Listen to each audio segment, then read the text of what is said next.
The tank engine, for its size, is the most versatile thing on the rails. And the tender engines are the power behind the expresses and the goods trains that go all over the island of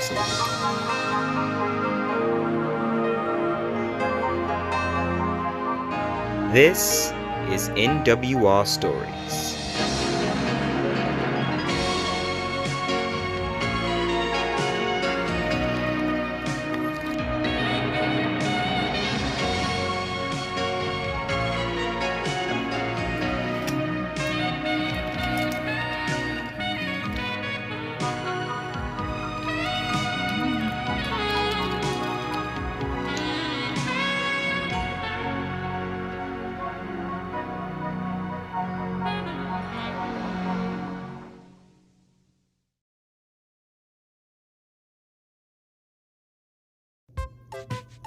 The Daisy Way.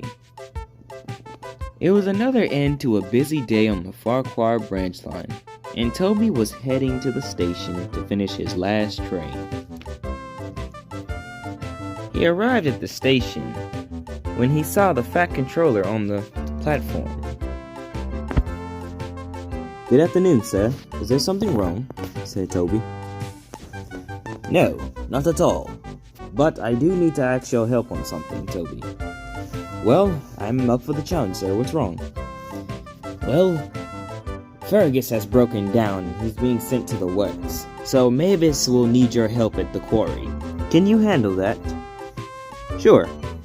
She has matured since the first days of her working at the quarry, and I'm sure she'll be more kind to listen to my advice this time."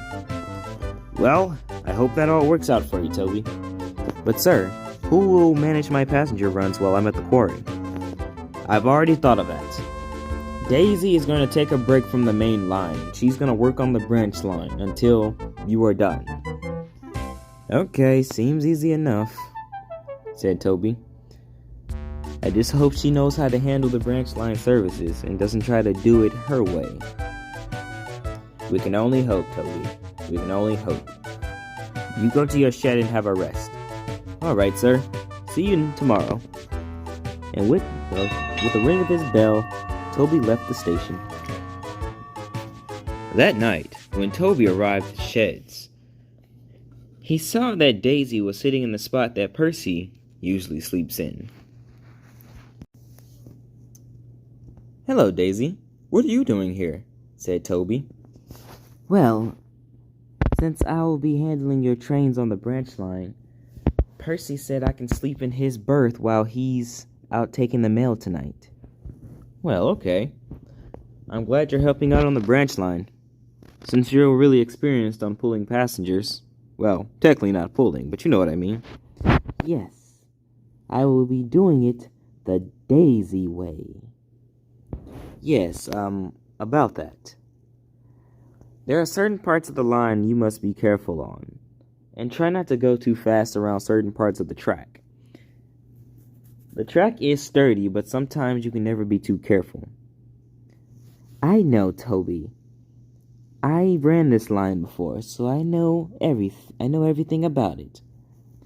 "If you say so, just heed my advice." "Yes, I'll try, but I'll just do it the Daisy way," said Daisy snootily. Toby had nothing else to say, and he just rolled back into his shed to fall asleep. The next morning, Toby set off for the quarry, but he made sure to remind Daisy of his advice. But Daisy, sure of herself, did not listen. Time to show Toby how to manage passengers the Daisy way. And with a toot of her horn, she purred off slowly. Soon Daisy arrived into the platform, ready to start her day. "Get in, quickly please. Travel in safe, fast luxury, or my name isn't Daisy." The passengers were impressed with Daisy, and she loved every minute of it. Daisy was soon going up and down the line in a very spectacular fashion. She was doing her best to make sure that the passengers were comfortable while also traveling at a decent speed so they wouldn't be late. It was a very joyful time for Daisy, because she hasn't been on the Farquhar branch line in a long time. "This is how you do it the Daisy way," said Daisy, feeling pleased with herself.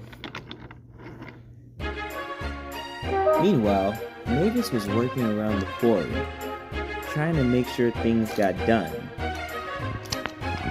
She was feeling very overworked due to the high amount of coal and stone that was needed. She felt better when Toby showed up, but she could notice Toby was not really in a good mood. "What's the matter, Toby? You don't seem your usual bossy self." "Ha ha, very funny, Mavis. It's just the Fat Control left Daisy in charge of my passenger runs, and I just want to make sure that she does them correctly. You know how she is." "True, but sometimes even if they do something wrong, you gotta let them find out on their own." "Very true, like you did." "Ha ha, very funny." "Well, come on then, let's get to work," said Mavis with a toot of her horn. Soon Daisy arrived at Tidmouth Station. She was very pleased with herself after this long day at work. When she arrived into the platform, Thomas, Henry, and Rebecca were there waiting for her. They were pretty shocked that she was here. "Huh, why are you here, Daisy? This is Toby's trade," said Henry, puzzled. "Haven't you heard, Henry? I am handling his duties while he's working at the quarry with Mavis. And might I add, I'm doing a very good job at it," said Daisy snootily. "Well, from the looks of your passengers," said Rebecca, "they look very happy and content. Great job." "I hope Toby reminded you of some of the lines on our branch. You gotta be careful around some of them. They may seem like they're sturdy at first, but you never know." "Thomas, I know. I used to work on your branch line years ago when I first arrived."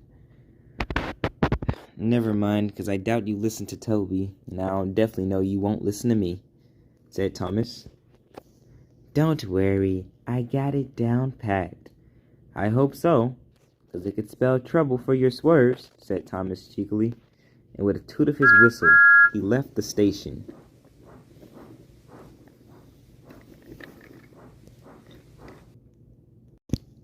Not long after Thomas left, Daisy soon left with a fresh set of passengers and headed to the branch line.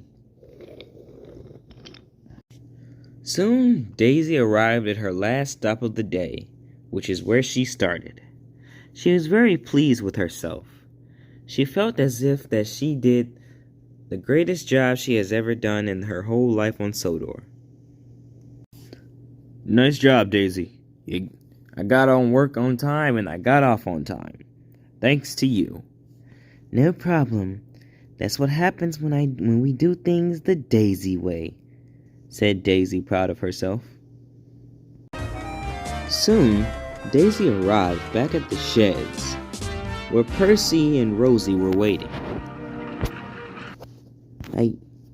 I see you've been doing a good job with the passengers," said Rosie. "Very good job indeed." "Thank you. I strive to be the best." "But did you be careful on the lines?" said Percy. "Yes, I did," said Daisy, irritated. "Why don't you guys just back off and let me do it my way?" "They do have a point though, Rosie. Those lines can be very unpredictable. One minute you can be on the rails, the next minute you're off in an instant." I'll be doing some track repair later on tomorrow. Well, make sure you stay out of my way so I can be the perfect diesel that I am, said Daisy snootily.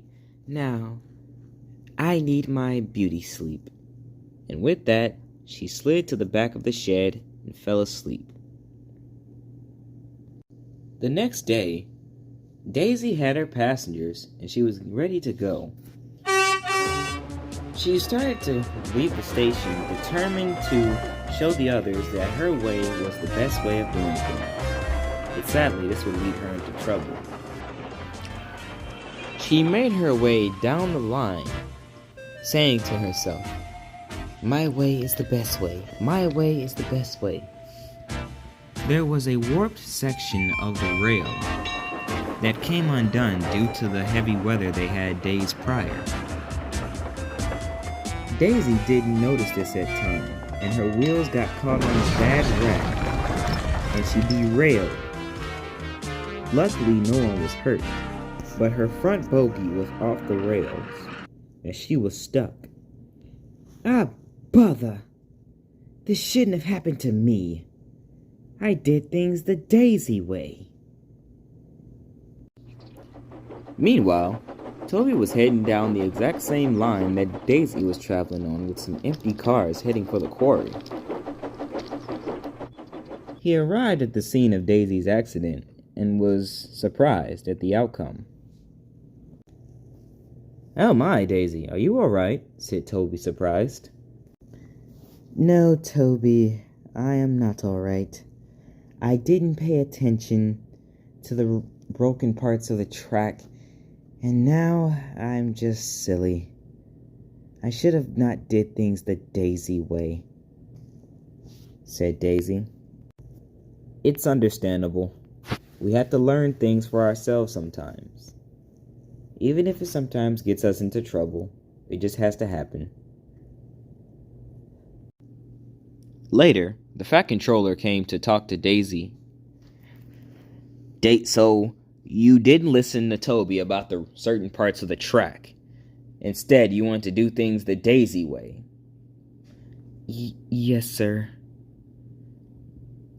Well, this is not how my engines act, and I think it was a mistake sending you here on this branch line, because you practically interfered with how things run.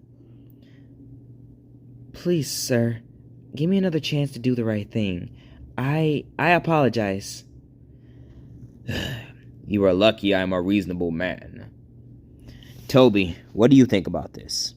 If she says she's sorry, sir, then who am I to judge? Fine. But if she does not get up to par, she will be sent back to the main line. Sir, she'll do better, I promise. I trust your judgment, Toby. Ever since I accidentally called you electric all those years ago. That was funny. Yes, it was, sir. Very, very funny. Well, anyway, you have a good night. And the Fat Controller walked away. Daisy didn't really sleep well that night. She was too busy thinking on ways she can be better for the next day. The next day, Daisy was ready to begin her way of doing the right things instead of doing the Daisy way. So with a toot of her horn, she soon set off. She made sure she paid attention to the rails as she went along the line, because she knew that any mishap could cause danger to her and her passengers. She even stopped at level crossings to let construction crews go by to fix the broken tracks, because she knew that this was the right thing to do.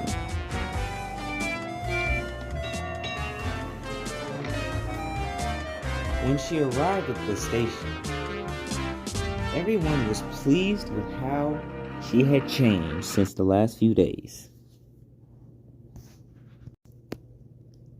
I'm glad to see that you finally stopped doing things the Daisy way and started doing them the right way, said Thomas.